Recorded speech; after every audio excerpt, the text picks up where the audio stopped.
As expected, Danish forces have returned to Latvia to undertake another rotation as part of the NATO Multinational brigade in the country, acting as a forward land force. We take a brief look at this news for today's video. Well, perhaps by the time you see this, there will be more visuals and perhaps even an official ceremony. However, at the time we're making this video, the only news that has come out is from a social media post from Latvia's Nodrošinājuma pavēlniecība, which translates to Support Command, the main overarching branch handling the military's logistics.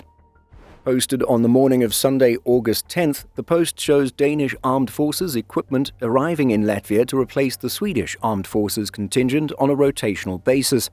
The post adds that the Support Command Relocation Coordination Center, in cooperation with Danish Armed Forces soldiers, organized the ship's entry into the port of Riga, as well as coordinated the transfer of equipment to the Undertake military base with the military police.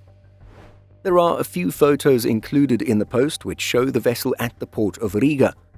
Checking out vesselfinder.com, it looks like the ship is the Britannia Seaways, operated by DFDS.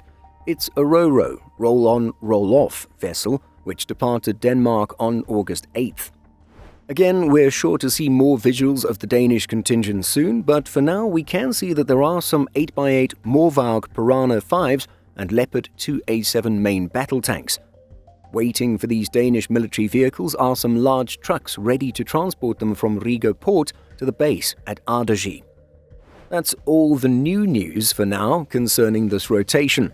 As we've covered in a previous video, however, the Danes and Swedes have worked out an arrangement to supply a combat battalion to the NATO Multinational brigade in Latvia.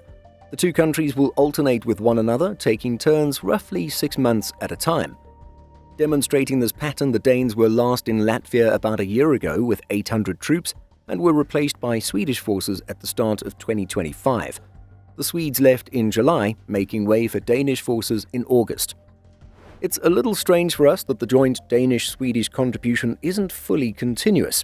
Indeed, there seem to be a few weeks in between where neither country's forces are present in Latvia. It's likely due to the fact that the countries share a camp within Undertake, one which goes by the name Camp Valdemar. Since the forces are taking turns fulfilling the same role, there needs to be some time to transition between rotations, preparing the camp to host different soldiers in the same facilities. Maybe we'll have to look at Camp Valdemar a little more closely in a future video, but as explained by the Royal Academy of Military Sciences, this camp went from initially being a fairly simple tent camp with music festival vibes to a permanent base. The article by the Academy explaining the tightening relationship between Sweden and Denmark goes on saying, "There is the fraternization at Camp Valdemar when the Swedes move into the Danish base. There is material cooperation and purchasing, not least the giant joint order for combat vehicles worth 25 billion Swedish krona and much more." But anyway, the bottom line is that the Danes are back in Latvia, and so we'll undoubtedly see them participating in multinational exercises really soon. What do you think of this news? Let us know by leaving a comment.